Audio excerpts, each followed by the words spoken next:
Komen yang kita lakukan setiap hari Jumat siang. Agenda pada siang hari ini adalah kita akan belajar tentang disiplin positif. Nah, pada hari ini akan disampaikan oleh saya sendiri dan Pak Haji nanti akan memberikan tambahan tentang disiplin positif.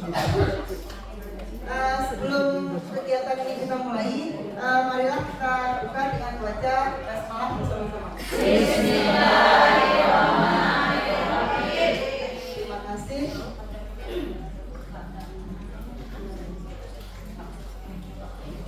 Bapak Ibu, untuk yang mendaftar hadir, isinya nanti saja setelah kegiatan ini selesai. Karena ada pertanyaan-pertanyaan dibagi.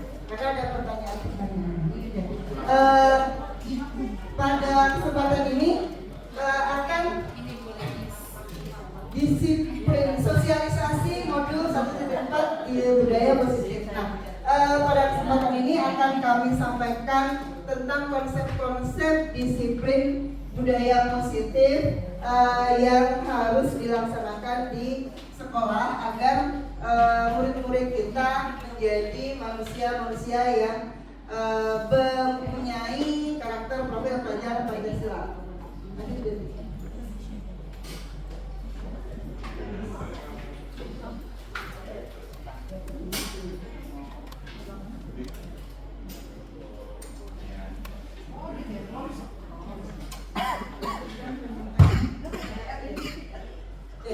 Yang pertama tentang budaya positif.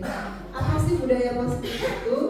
Budaya positif itu sebenarnya adalah nilai-nilai atau keyakinan-keyakinan atau kebiasaan-kebiasaan yang ada di sekolah yang perlu kita kembangkan agar peserta didik kita menjadi manusia-manusia yang mandiri, bertanggung jawab, dan mempunyai karakter profil pelajar Pancasila.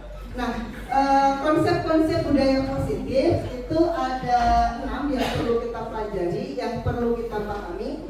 Yang pertama yaitu tentang disiplin positif, yang kedua teori motivasi, hukuman, dan penghargaan, yang ketiga keyakinan kelas, yang keempat kebutuhan dasar manusia, yang kelima 5 posisi kontrol guru, dan yang keenam adalah restitusi atau segitiga restitusi.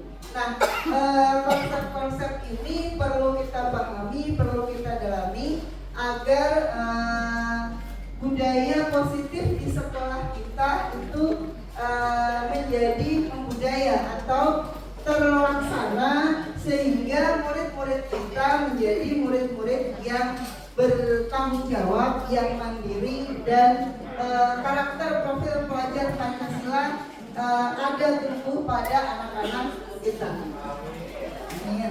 Nah, selanjutnya tentang teori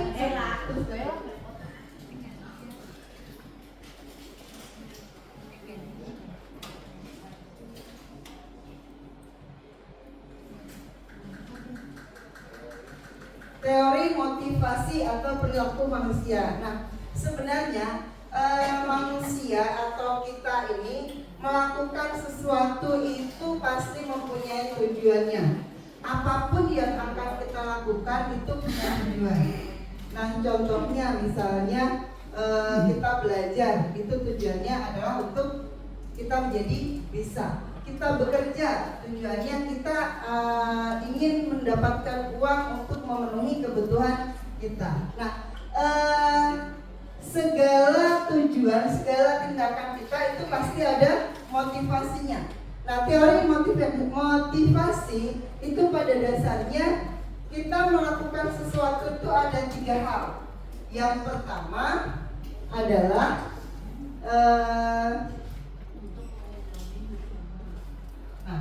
yang pertama kita melakukan sesuatu itu untuk menghindari hukuman atau menghindari ketidaknyamanan.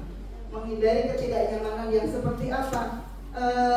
Misalnya nih, kalau anak-anak kita itu mengumpulkan tugas tepat waktu, biasanya mereka tidak mau dihukum. Biasanya kita itu lebih memberikan konsekuensi ke anak-anak. Kumpulkan tugas pada jam 7 misalnya. Lewat dari jam 7 tidak saya terima, atau lewat dari jam 7 nilainya dikurangi 5 misalnya. Nah, itu sebenarnya adalah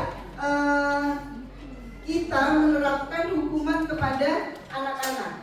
Nah, itu termasuk motivasi eksternal. Nah, agar tidak dihukum, agar tugasnya diterima, maka anak mengumpulkan kurang dari jam 7 atau agar nilainya tidak dikurangi 5. Tetapi ketika hukuman itu kita hilangkan, biasanya kebiasaan anak untuk mengumpulkan terlambat itu terulang lagi. Nah, terulang lagi, akhirnya kita bikin lagi hukuman lagi. Besok harus dikumpulkan jam 8. Anak berbondong-bondong mengumpulkan jam 8. Kenapa? Karena tidak mau dihukum atau tidak mau nilainya dikurangi. Nah, itu kita sering memberikan motivasi yang sifatnya eksternal kepada anak-anak. Nah, yang kedua yaitu untuk mendapatkan imbalan atau mendapatkan penghargaan dari orang lain atau dari institusi. Nah, contoh seperti ini juga sering kita lakukan. Sama, saya juga sering melakukan hal tersebut. Contohnya misalnya, sekarang kita melakukan game. Siapa yang menang nanti akan mendapatkan nilai 100. Nanti siapa yang salah satu mendapatkan nilai 90. Jadi mereka giat belajar, berlomba-lomba untuk mendapatkan menang dalam game tersebut. Nah, tetapi ketika yang menang, saya katakan yang menang nanti tidak dapat apa-apa. Oh ya udah, saya nggak akan belajar, biarin aja game kita senang-senang. Nah, itu motivasi yang kedua. Nah, sama motivasi ini biasanya ketika kita hilangkan motivasi tersebut, anak-anak kembali lagi seperti semula. Nah, motivasi yang paling baik itu adalah motivasi yang berasal dari diri anak tersebut, yaitu motivasi internal. Apa motivasinya? Yaitu menghargai diri sendiri dan menjadikan insan sesuai dengan harapan kita. Nah, ini biasanya sulit. Artinya apa? Artinya yang keluar dari anak sendiri itu tidak banyak. Nah, di sini kita sebagai guru, bagaimana caranya kita memberikan sesuatu agar motivasi intrinsik dari anak itu keluar sendiri. Boleh kita pakai motivasi eksternal, tetapi terus kita berikan bimbingan-bimbingan sehingga dari motivasi eksternal itu akan tumbuh motivasi internal dari dalam diri anak tersebut. Nah, ini yang harus kita perhatikan di dalam kegiatan pembelajaran. Mari kita sedikit mengurangi motivasi-motivasi eksternal, tetapi dengan menumbuhkan karakter-karakter atau motivasi internal ke anak-anak didik kita, sehingga mereka menyadari ternyata memang belajar itu penting buat dia sendiri. Disiplin itu kan penting, bukan disiplin menggunakan misalnya sepatu hitam karena takut di strap atau takut dijemur, tetapi memang mereka menghargai diri sendiri untuk mematuhi peraturan tersebut. Selanjutnya balik. Nah, motivasi-motivasi tersebut itu nanti akan menimbulkan atau menumbuhkan nilai-nilai kebajikan universal yang dalam kurikulum Merdeka itu dirangkum dalam profil pelajar Pancasila. Sebenarnya itu ada beberapa teori, tapi intinya sama. Di situ berketuhanan, mandiri, berkolaborasi dan seterusnya. Itu pada dasarnya adalah sama. Nah, inilah yang akan kita kembangkan nanti dalam budaya positif. Lanjut. Nah, untuk menumbuhkan karakter-karakter tersebut, kita perlu membuat keyakinan kelas di dalam kelas kita masing-masing. Nah, keyakinan kelas itu bisa dilaksanakan atau tumbuhkan oleh wali kelas atau oleh guru mata pelajaran. Apa sih keyakinan kelas itu? Nah, keyakinan adalah suatu yang diyakini bersama yang berasal dari pernyataan pikiran untuk menjadi nilai-nilai kebaikan untuk diturunkan di kelas-kelas. Artinya apa? Artinya nilai-nilai kebajikan tadi diharapkan dapat dilaksanakan di kelas. Nah, biasanya begini. Tadi nilai kebajikan adalah beriman bertakwa kepada Tuhan Yang Maha Esa. Gimana sih caranya? Gitu kan. Mandiri seperti apa caranya? Nah, biasanya dalam pembentukan keyakinan kelas itu bisa dimulai dengan kita berdiskusi di dalam kelas, membuat peraturan dulu. Karena yang sering kita dapatkan, kita pahami, anak-anak pahami itu adalah peraturan kelas. Kita buat peraturan kelas dulu. Misalnya di dalam kelas sebaiknya seperti apa agar pembelajaran bisa berjalan dengan lancar. Pasti biasanya anak misalnya HP-nya nggak boleh bunyi bu, gitu kan.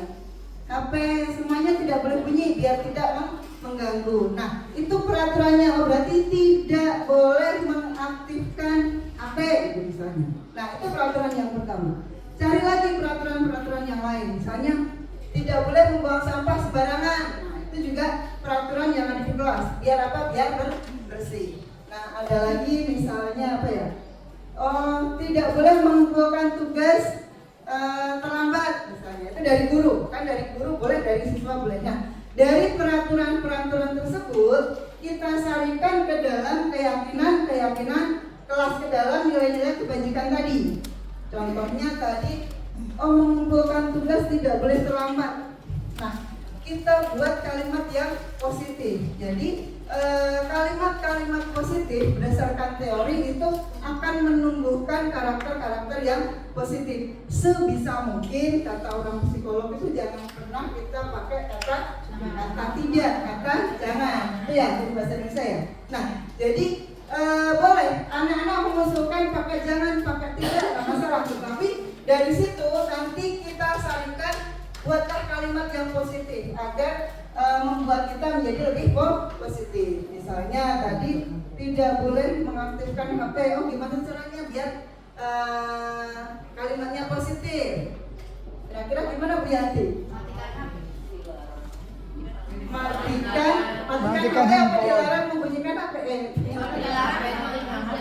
Matikan HP atau pada mode pesawat saat belajar KBM berlangsung. Nah, itu sebenarnya adalah nilai kebajikan untuk apa? Nilai kebajikan dalam menghormati teman saat belajar atau menghormati guru saat memberikan pembelajaran. Nah, nanti disarikan ke dalam keyakinan kelas. Misalnya keyakinan kelas pertama yaitu menghargai sesama teman pada saat pembelajaran. Nah, menghargai itu tidak hanya membunyikan HP saja sebenarnya, tidak mengganggu itu kan juga. Jadi misalnya tidak boleh mengganggu, tidak boleh memberikan menyalakan HP, tidak boleh ini, tidak boleh ini. Nah, itu nanti disarikan dalam satu nilai kebajikan yang kita sebut dengan keyakinan pertama.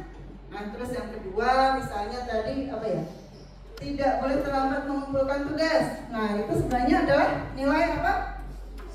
Nilai disiplin. Setiap anggota kelas harus disiplin dalam mengikuti pembelajaran. Disiplin itu banyak. Tidak boleh terlambat masuk kelas, tidak boleh telat mengumpulkan tugas dan lain sebagainya. Sehingga nilai-nilai kebajikan itu nanti akan masuk akan dibuat dalam keyakinan kelas. Nah, contohnya apa aja sih? Nah, contoh keyakinan kelasnya jadi hanya sedikit seperti itu, tetapi itu sudah mencakup banyak hal. Nah, tetapi kita awalnya dari peraturan-peraturan tadi agar anak memahami, oh iya, tidak boleh terlambat itu masuk ke dalam definisi mengumpulkan tugas tidak terlambat itu ke dalam kedisiplinan dan seterusnya. Nah, itu adalah keyakinan kelas. Nah, harapan kami dari guru penggerak, calon guru penggerak saya dan Pak Haji memberikan sosialisasi ini. Kami mengharapkan Bapak Ibu membuat keyakinan-keyakinan kelas masing-masing sehingga di kelas itu anak meyakini keyakinan-keyakinan tersebut sehingga bisa melaksanakan dan budaya positif di sekolah kita sedikit demi sedikit akan terwujud. Oke.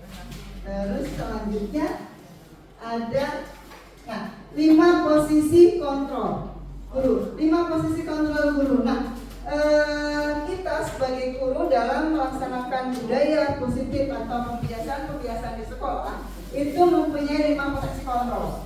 Nah, posisi kontrol yang pertama itu yang dulu sering kita lakukan yaitu sebagai penghukum. Masih ada di antara kita, mungkin saya juga penghukum. Penghukum itu apa? Penghukum adalah seseorang yang menghukum bisa menggunakan fisik maupun mental. Dulu sering kita melakukan kalau terlambat lari keliling lapangan 5 kali itu. Nah, itu sebagai penghukum. Nah, sebenarnya ini anak akan melakukan itu, tetapi dalam diri anak akan tersakiti. Jadi anak akan biasanya yang agak kurang memahami, artinya dia jengkel dengan guru tersebut, biasanya seperti itu. Nah, harapannya posisi kita sebagai penghukum itu sudah mulai kita hilangkan, sudah mulai kita kurangi. Nah, posisi yang kedua adalah pembuat rasa bersalah. Pembuat rasa bersalah itu biasanya ucapan kita manis, tetapi sangat menusuk hati si anak. Itu biasanya seperti itu.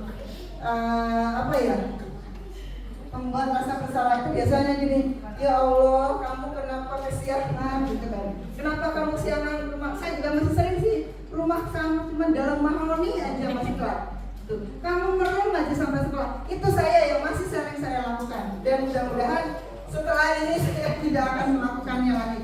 Mungkin anak yang biasa akan nggak masalah, tetapi anak yang mungkin sedang mengalami masalah atau sedang ada gangguan sesuatu yang sensitif, itu mungkin akan sangat tersakiti. Kenapa? Saya benar-benar bangun kesiangan, saya benar-benar di rumah ada masalah, tetapi di sekolah diperlakukan seperti ini. Nah, itu mudah-mudahan nanti kita tidak melakukan hal tersebut lagi. Kenapa? Karena sakit hatinya anak itu akan terus dirasakan sampai nanti. Nah, yang ketiga adalah sebagai teman.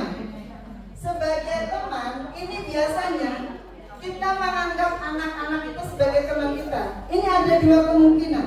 Ada 2 hal. Yang pertama, kadang anak itu, misalnya nih Bu Ella sudah baik dengan saya nggak enak sama Bu Ella, saya akan memperbaikinya.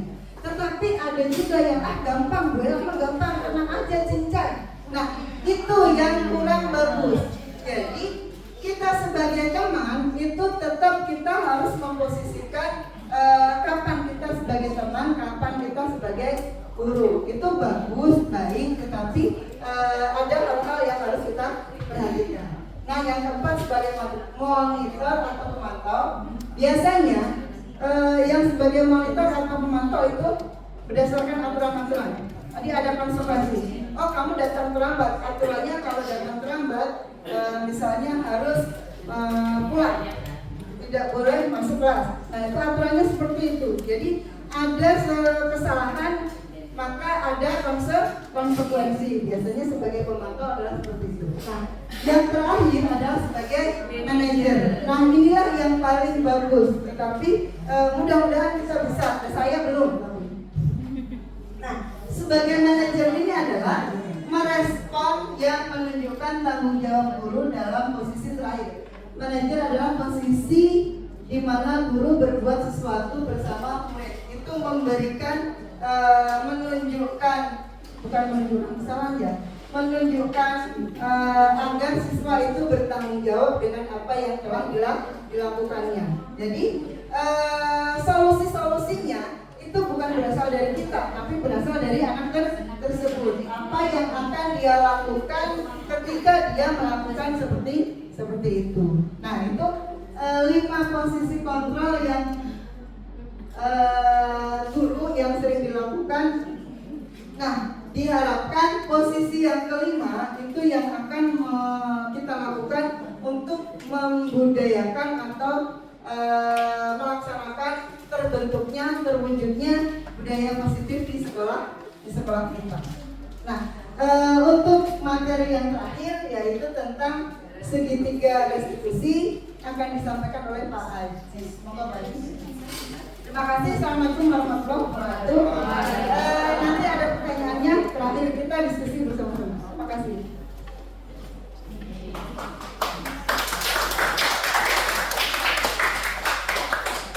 Oke, baik. Saya melanjutkan dari ukur, tapi sebelum melanjutkan saya review sebentar. 5 posisi kontrol itu memang sering kita lakukan ya. Mungkin di tahapan posisi kontrol pembungkuk, teman, dan juga membuat rasa bersalah. Diharapkan poin yang kelima yaitu manajer bisa membudaya atau sering kita pergunakan. Tidak masalah kita mungkin pada posisi 1-2, tapi kita ada sikap atau karakter untuk mau berubah terhadap posisi yang nomor 5 terakhir manajer. Seperti itu. Artinya di posisi 5 tadi anak itu dipersilahkan untuk bertanggung jawab terhadap apa yang dia lakukan, dan juga sekaligus kita membimbing anak untuk mencari solusinya. Membimbing anak untuk mencari solusinya agar pemecahan masalahnya atau masalah itu bisa dipecahkan oleh anak itu sendiri. Nah, biasanya ini psikolog-psikolog atau yang berhubungan dengan ilmu kejiwaan ini ada kaitannya untuk meningkatkan karakter anak supaya bisa memecahkan solusinya. Harapannya ketika manajer ini kita lakukan, anak akan menjadi lebih cenderung mandiri, kreatif sesuai dengan profil tadi, nilai kebajikan tadi. Ujung-ujungnya nilai kebajikan. Tentunya keyakinan kelas juga berujung pada hal tersebut. Nah, saya yakin Bapak Ibu semua sudah membentuk kesepakatan kelas. Kesepakatan kelas itu baru step kedua untuk masuk dalam keyakinan kelas. Nah, kesepakatan kelas yang sudah Bapak Ibu buat, mangga silakan. Seandainya ada kata-kata negatif, tolong diubah menjadi kata positif. Sebagai contoh, misalnya tadi ada kata dilarang atau tidak dan sebagainya. Yang paling enak contohnya menurut saya, ini keyakinan kelas yang ke-7. Kurang lebih begini, saya bacakan. Untuk hormat, kata positifnya, kami meyakini bahwa sangat penting untuk menghormati semua orang dan barang milik orang lain. Jadi ada keyakinan semuanya. Kami itu gak hanya siswa atau murid, tapi juga guru atau orang yang terlibat dalam kelas tersebut. Itu berarti hormat. Terus yang kedua, bekerja. Kami meyakini bahwa sangat penting untuk mengerjakan segala pekerjaan atau mengikuti kegiatan yang telah ditugaskan. Gak apa-apa panjang, tapi ada kata kami meyakini. Dan yang terakhir, diterima, dimiliki, dan dimiliki. Kami meyakini bahwa sangat penting untuk merasa diterima pada suatu kelompok dan saling peduli satu sama lain. Jadi ada ajakan bahwa kami meyakini. Nah, untuk keyakinan ada unsur ajakan tersebut supaya arah-arah nilai-nilai kebajikan itu, hormat, bekerja, dan diterima itu bisa terinternalisasi pada diri anak. Nah, itu keyakinan kelas. Selanjutnya, tahapan budaya positif agar di sekolah kita bisa menumbuhkan nilai-nilai yang berhubungan dengan kebajikan, yaitu segitiga restitusi atau restitusi aja. Ada 3 tahapan. Tahapan yang pertama, menstabilkan identitas. Maksudnya apa nih Pak Haji? Setiap orang pasti punya rasa bersalah. Nah, ketika anak misalnya masuk telat dan sebagainya, yang berhubungan dengan kesalahan anak ditanya dulu, nak, kenapa kamu telat? Kenapa kamu tidak mengerjakan tugas? Pasti ada alasannya di balik itu, ditanyakan dulu. Dan dikasih statement, kamu bukan satu-satunya, Bapak juga mungkin dulu pernah telat. Setiap manusia punya kesalahan, contohnya telat. Nah, itu menstabilkan identitas, supaya identitas anak itu dia sadar kalau dia salah. Yang pertama itu. Terus yang kedua, ketika anak sudah sadar secara identitas atau stabil, yang kedua adalah validasi kebutuhan. Nah, cara-cara efektif apa yang kamu butuhkan atau kamu tentunya punya alasan untuk melakukan hal itu. Nah, dari kesalahan itu kira-kira apa upaya anak untuk memperbaikinya?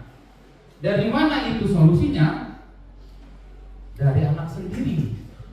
Kita hanya membimbing, contohnya, Pak, saya telat. Saya tahu saya telat, Pak. Dia sadar. Saya tahu saya telat karena rumah saya jauh misalnya. Terus kira-kira solusinya apa, nak? Berarti saya bangun harus lebih pagi, contohnya. Jarak saya ke rumah, dari sekolah ke rumah misalnya hanya 10 menit. Berarti saya 20 menit sebelumnya harus sudah berangkat dari rumah. Khawatir kalau di jalan ban bocor dan segala macam, itu bisa diantisipasi. Solusinya itu dari anak sendiri.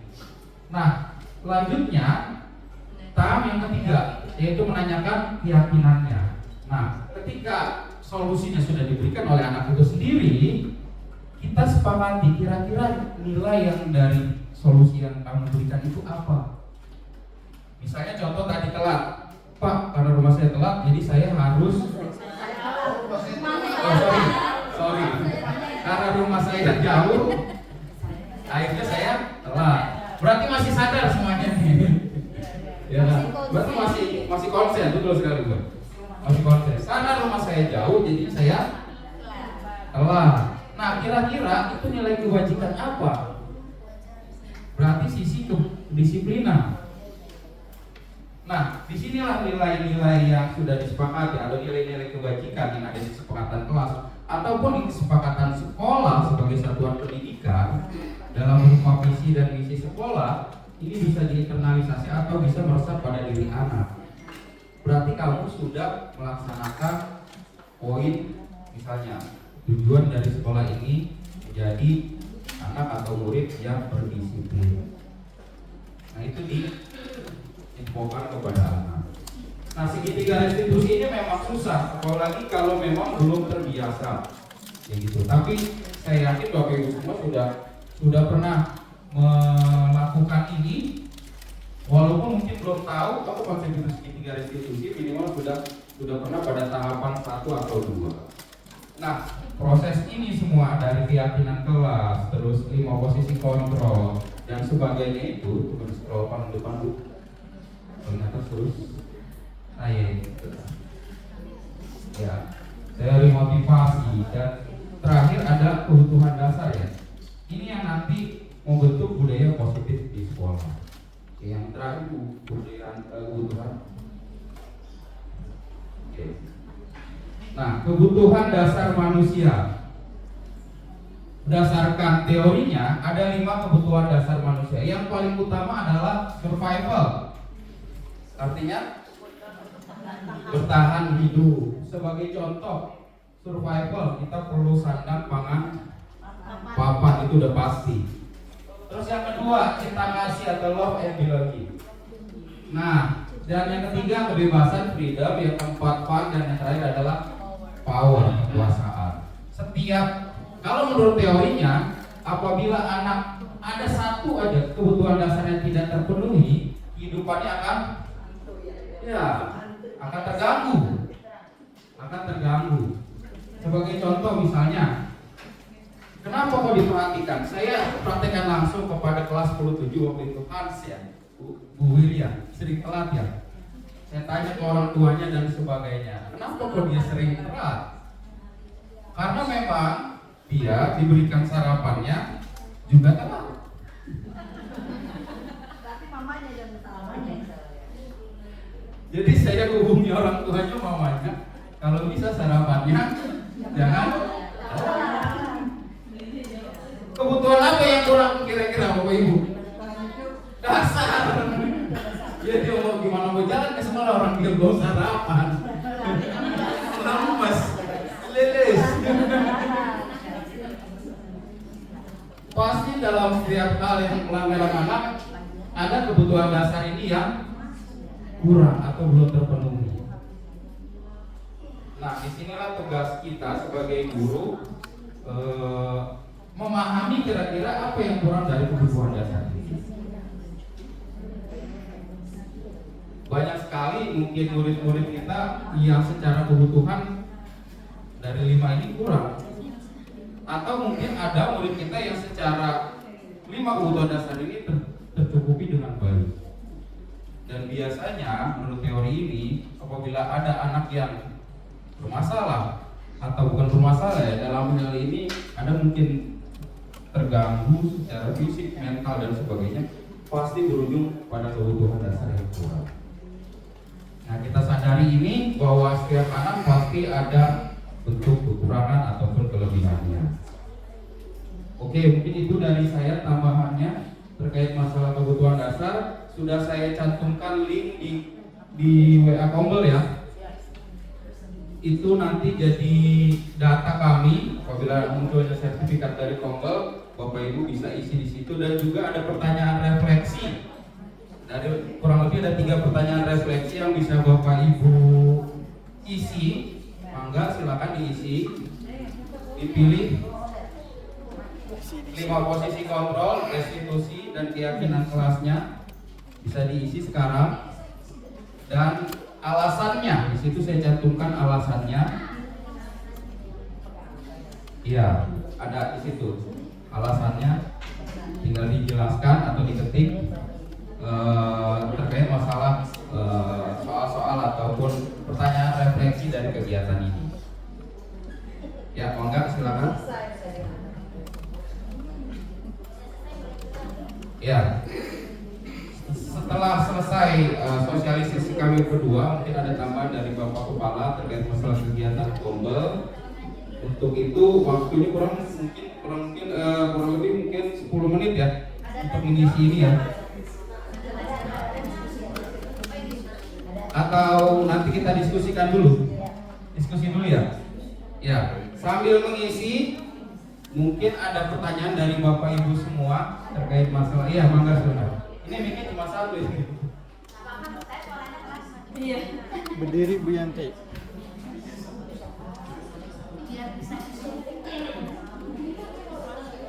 Terima kasih. Assalamualaikum warahmatullahi wabarakatuh. Mohon maaf sebelumnya saya ingin mengajukan pertanyaan, tapi saya sangat pemahaman, mohon nanti diluruskan. Saya bertanya untuk Ibu, bisa juga Pak Adi nanti yang menanggapi. Yang saya tangkap tadi yang dibicarakan oleh Pak Haji maupun Bu Pur ini semuanya ditujukan untuk siswa. Yang saya tangkap, mohon maaf kalau saya salah. Bagaimana dengan kita selaku pendidik di sekolah? Yang kedua, apakah dalam posisi kontrol itu kita hanya mengambil satu posisi saja atau bisa lebih dari satu posisi? Itu saja, terima kasih. Assalamualaikum warahmatullahi wabarakatuh. Waalaikumsalam. Ada dong Pak Haji. Ya, ditampung dulu ya. Disutin dong tolong ya. Kalau disutin aku mau nanya dong. Oke. Baik, terima kasih Bu Purwaningsi dan Pak Haji Sulti yang telah memberikan materi budaya positif. Ada satu hal yang ingin saya tanyakan, nanti kalau boleh yang menjawab boleh Pak Haji atau Bu Pur. Ini tentang kebutuhan dasar manusia. Ada 5 tadi ya. Kira-kira kita sebagai guru mungkin nggak ketika dalam pembelajaran kita memberikan 5 dasar tertentu sekaligus? dalam misalnya durasi 2 kali 5 menit CP gitu. Mungkin nggak kebutuhan mereka ada kesenangan, ada kebebasan dan lain-lain gitu. Kita berikan pada mereka seperti itu. Ketika kita bertugas mengajar sebagai guru, meskipun memang harus student center. Terima kasih. Ada lagi satu lagi mungkin. Bu Maria, mangga silakan Bu Maria. Terima kasih pertanyaannya.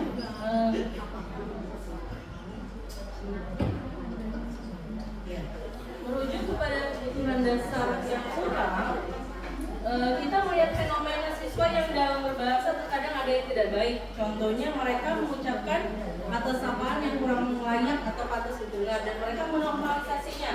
Seperti misalnya kayak bahasa bla bla bla seperti itu. Dan mereka menjadikan itu sebagai yang itu normal aja gitu, memanggil seperti itu normal. Menurut mereka itu kalau kita yang mendengar kan mungkin kok kurang sopan ya gitu kan. Nah, kemudian bagaimanakah peranan kita sebagai guru untuk setidaknya mengurangi hal tersebut? Karena agak sulit sepertinya. Apakah hal tersebut ada korelasinya dengan lingkungan mereka? Terima kasih. Oke, baik, ada 3 pertanyaan ya. Yang pertama dari Bu Yanti ya. Bu Yanti bilang bahwa apakah posisi kontrol itu kita bisa milih atau salah satunya bisa kita pilih atau semuanya mungkin, atau mungkin 2 dan sebagainya. Ya, terkait masalah posisi kontrol yang paling utama, kalau bisa kita memposisikan diri kita sebagai manajer. Jadi seperti itu Bu Yanti. Posisi kita yang paling baik, tentu banyak pilihan dari kelima itu. Yang menurut kita paling baik adalah saya pikir aku belum dijelasin. kita lakukan posisi kita untuk menjadi seorang manajer. Jadi seperti itu yang pertama. Yang selanjutnya, apakah ini murid terus murid dan untuk hanya murid? Ya tentunya budaya positif bertujuan adalah membentuk karakter murid atau siswa yang berujung pada pembentukan nilai-nilai kebajikan yang sudah kita pahami sebagai profil pelajar Pancasila itu terinternalisasi terhadap diri siswa. Jadi memang fokusnya terhadap murid. Bagaimana kedudukan guru? Kedudukan guru tentunya sebagai fasilitator, sebagai narasumber, sebagai teman mungkin posisikan ketika ini. Nah, di sini posisi kontrol ini ditawarkan atau diinformasikan kepada Bapak Ibu semua bahwa ini loh yang paling baik bro. Terus apakah kita suatu saat pada posisi 1 dan 2? Iya, bisa jadi iya. Tapi kita tahu bahwa ada posisi yang lebih baik seperti itu. Itu yang pertama ya. Yang kedua, terkait masalah guru etik ya. Apakah kebutuhan 5 kebutuhan ini bisa kita penuhi? Ya tentunya kebutuhan ini tidak bisa dipenuhi oleh guru. Ada kebutuhan yang harus dipenuhi oleh orang tua. Seperti itu. Bu Etik mungkin mau memberikan sandang, pangan, papan. Saya kasih sayang aja deh. Oke. Cinta Yang bisa dan kasih sayang aja. betul sekali. Cinta, kasih sayang, freedom mungkin ya. Ya. Nah, itu bisa kita berikan. Fun, kesenangan itu bisa kita berikan. Tentunya kebutuhan dasar ini yang hanya bisa diberikan oleh guru ya kita berikan. Ataupun memang sudah tanggung jawabnya orang tua untuk memberikan kebutuhan ya kita tanggung jawab orang tua. Kami hanya atau kita hanya mengingatkan aja. Contohan tadi ya, Bu, tolong ya kalau apa sarapannya lebih disegerakan. Iya, kalau perlu dibungkus saja nanti makan di rumah, di sekolah maksudnya di rumah. Seperti itu ya. Itu ya terkait masalah Bu Etik ya. Terus yang terakhir adalah Bu Maria. Betul sekali ya, bahasa-bahasa yang sudah ada di masyarakat atau mungkin di anak itu secara tidak langsung budaya yang sudah ada terbentuk. Bukan budaya ya, masih perilaku ya. Ini fenomena atau perilaku yang ada di anak. Terus bagaimana kita meminimalisirnya? Tentunya di sekolah bisa melakukan itu. Yang menjadi pertanyaannya, apakah upaya itu juga dilakukan di lingkungan keluarganya dan di masyarakat? Tentunya kita mengupayakan agar ucapan yang atau sapaan anak terhadap temannya itu bisa baik. Nah, inilah yang bisa di Bapak Ibu masukkan dalam keyakinan kelas masing-masing. Masukkan pada keyakinan kelasnya. Kalau memanggil teman harus dengan sebutan yang sopan. Masukkan itu. Apakah perlu ada Pak, di awal apakah perlu ada konsekuensi? Kalau memang dirasa ada konsekuensi, ya harus ada konsekuensi. Tapi harapannya nilai-nilai kebajikan kesopanan terhadap antar sesama itu bisa terjalin seperti itu. Masukkan itu ke keyakinan kelas. Dari 10.1 sampai kelas 12, masukkan semuanya. Insya Allah usaha kita nanti ada hasilnya terkait masalah tadi ya, sapaan-sapaan yang kurang baik. Ya mungkin itu dari saya. Mau silakan untuk kalau menambahkan. Terima kasih Pak Haji. Sedikit menambahkan masalah yang Bianti tadi ya. Bagaimana posisi kita? Apakah ini kan hanya untuk murid. Nah, tadi sudah disampaikan oleh Pak Haji bahwa kita sebagai fasilitator. Nah, selain itu, bagaimana murid akan melakukan hal yang baik ketika kita tidak melakukan hal yang baik, gitu Bu. Jadi artinya begini, kita sebagai guru kita berperan sebagai apa? Satu, contoh, suri teladan bagi anak-anak.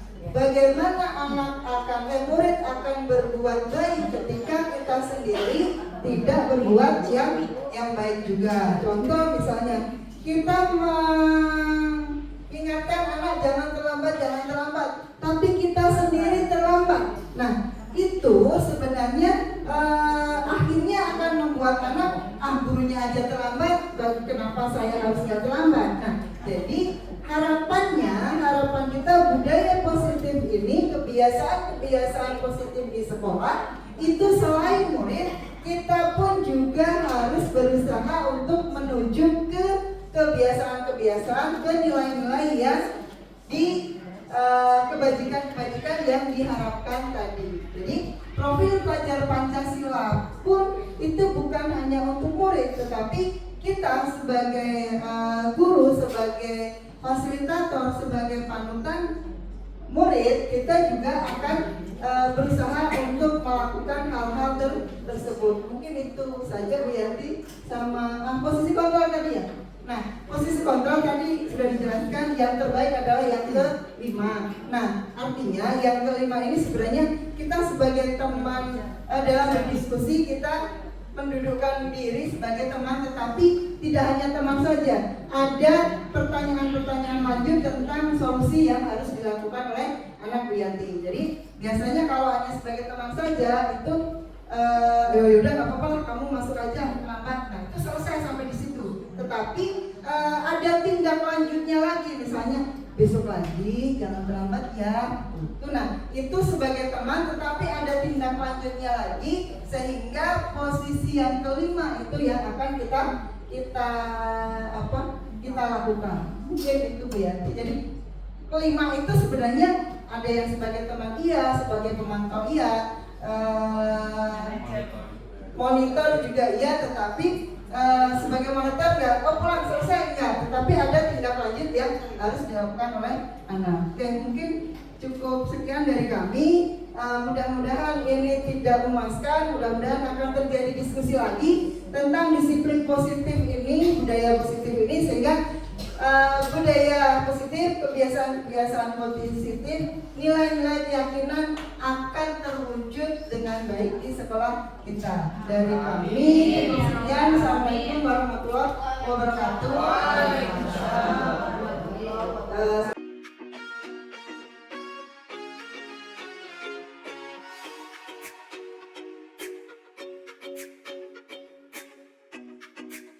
Warahmatullahi wabarakatuh.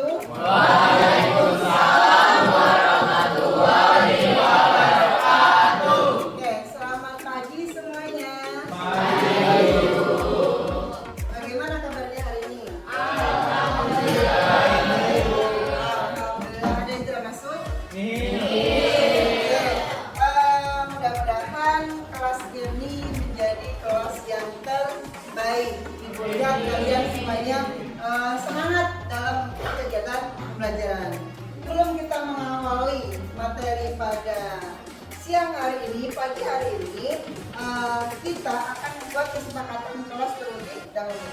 Di kelas 10 sudah pernah membuat kesepakatan kelas?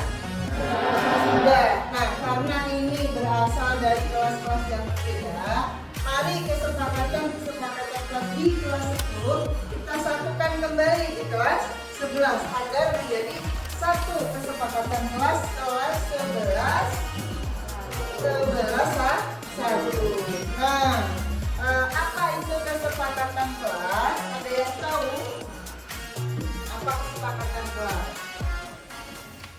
Ada yang tahu apa itu kesepakatan kelas?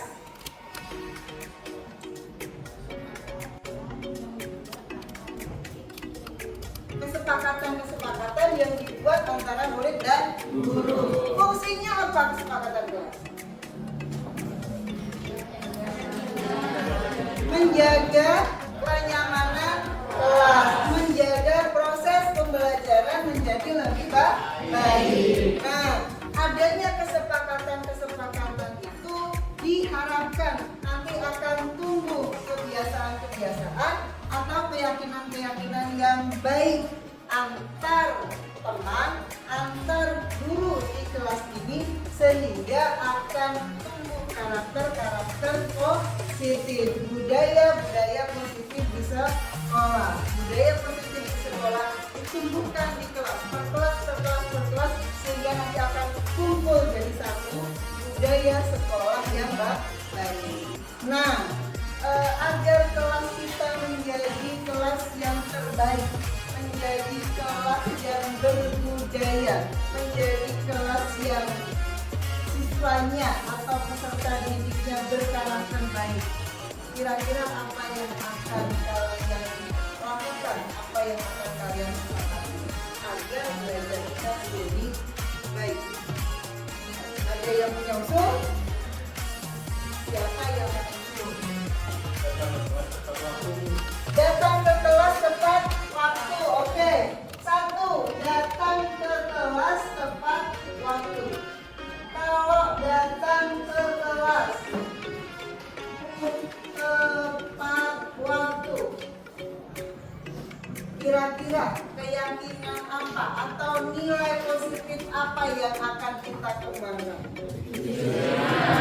Ya, kedisiplinan. Ketika di kelas sudah ada yakin disiplin itu menjadi baik, setiap kelas 1, 2, 3 menjadi disiplin, maka sekolah kita akan menjadi sekolah yang berdisiplin tinggi. Nah, kita sepakati ya, yang pertama datang ke kelas tepat waktu sehingga nilainya adalah nilai disiplin. Yang selanjutnya apa lagi? Apa? Dilarang membuang sampah sembarangan. Boleh. Dilarang membuang sampah sembarangan. Kalau dilarang membuang sampah sembarangan, kira-kira hal positif apa yang akan kita dapatkan? Kebersihan, apalagi kenyamanan. Nah, tapi ya, kalau bisa pakai kalimat yang positif, kalimat yang baik. Kenapa? Karena kalau kalimat yang baik, kalimat yang positif itu akan menimbulkan hal-hal yang positif. Kira-kira bisa diganti apa nih? Dilarang membuang sampah sembarangan. Menjaga kebersihan kelas. Apa lagi? Membuang sampah pada tempatnya. Oke, jadi akan lebih baik kalimat yang positif ya. Kita sepakati apa? Menjaga kebersihan lingkungan kelas. Jadi nilai yang kita yakini adalah nilai kebersihan ya. Menjaga kebersihan lingkungan kelas. Nilainya adalah nilai kebersihan. Ada lagi yang bisa kita sepakati agar kelas kita menjadi lebih baik. Menggunakan HP dengan bijak. Kalian semua bawa HP?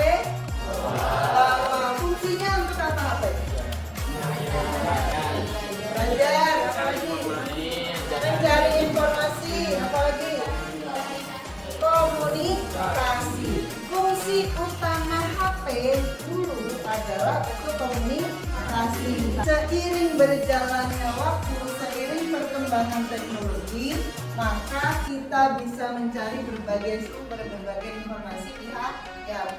Jadi boleh ya menggunakan HP dengan yang ketiga menggunakan HP dengan bijak. Menggunakan HP itu bahasa Indonesianya apa? Gawai. Kita gunakan bahasa Indonesia yang baik dan benar. Menggunakan gawai dengan bijak. Nah, menggunakan gawai dengan bijak. Nilai keyakinan apa yang kita yakini? Kesopanan. Jadi dalam menggunakan HP di kelas kita harus bijak.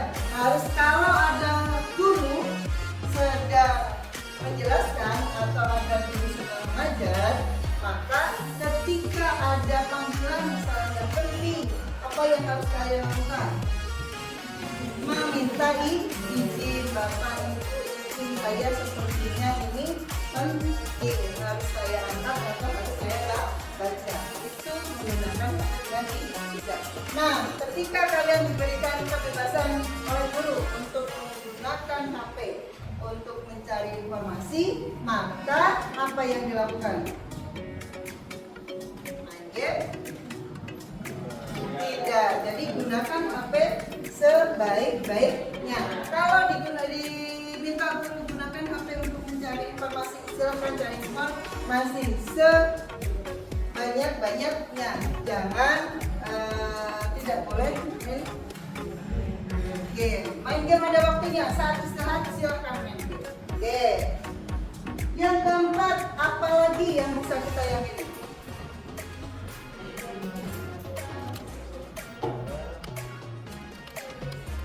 Tidak berisik di kelas. Apa? Tidak berisik di kelas. Kalau berisik terganggu nggak? Terganggu. Belajarnya jadi konsentrasi nggak? Tidak. Nah, tadi yang kedua menyebutkan kalimat berikutnya ada apa? Dia tidak ada kalimat terjadi. Saling menghormati. Nah, saling menghormati antar teman dan guru di kelas. Kenapa? Kalau ada temannya sedang belajar, jangan diganggu, jangan berisik. Karena kalau berisik akan mengganggu konsentrasi temannya. Tidak? Apa tadi ya? Saling menghormati, saling menghormati sesama teman dan guru. Nah, ada lagi?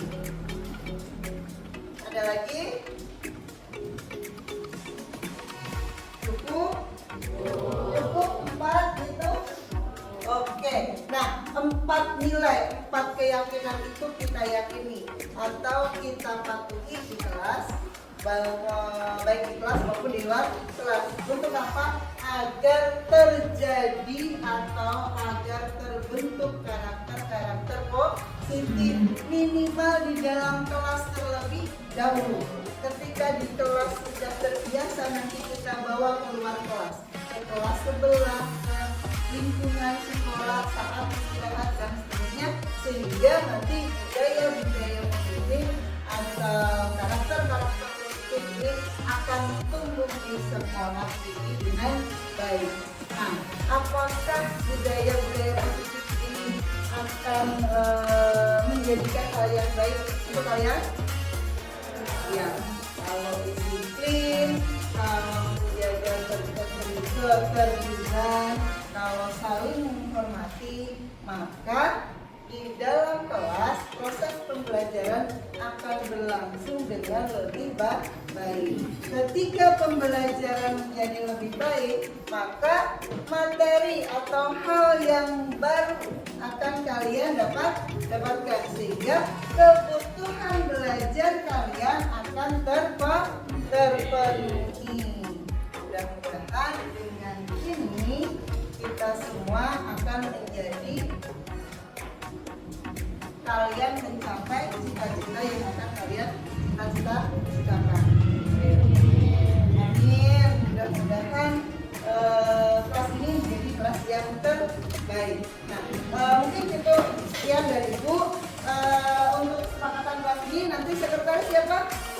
Sekretaris silakan nanti ditulis di PDF, nanti di print, silakan ditempel yang besar di kelas agar kita semua bisa membacanya, kita semua bisa mengingatnya.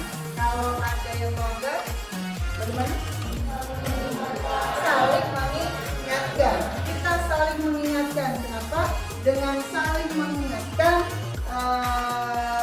akan tumbuh rasa persaudaraan. Dalam satu kelas harus menjadi satu saudaraan, menjadi satu keluarga, untuk menunjukkan, untuk meningkatkan kemampuan kita masing-masing.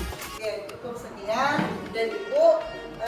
Kita lanjutkan besok. Assalamualaikum warahmatullahi wabarakatuh. Waalaikumsalam warahmatullahi wabarakatuh.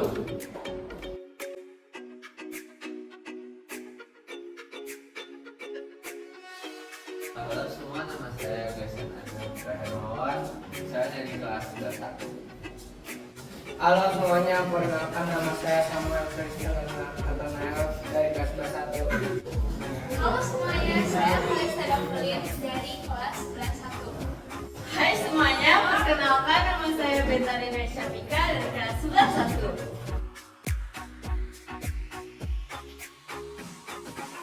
Saya merasa senang.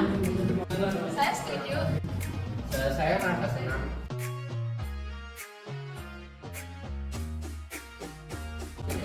Sangat penting karena membuat saya lebih tenang dan membuat permainan lebih disiplin. Pendidikan itu penting ya, karena menurut saya keyakinan atau kesepakatan itu merupakan janji-janji kita terhadap teman atau terhadap guru sendiri agar ditepati, dan itu suatu pegangan sebagai tanggung jawab kita kalau selain buat transfer produksi dikatakan Naila, saya rasa kesepakatan ini bisa membuat kita jadi lebih bertanggung jawab, karena kita yang bikin kesepakatan kelas itu benar-benar merasa harus mematuhi kesepakatan yang kita bikin.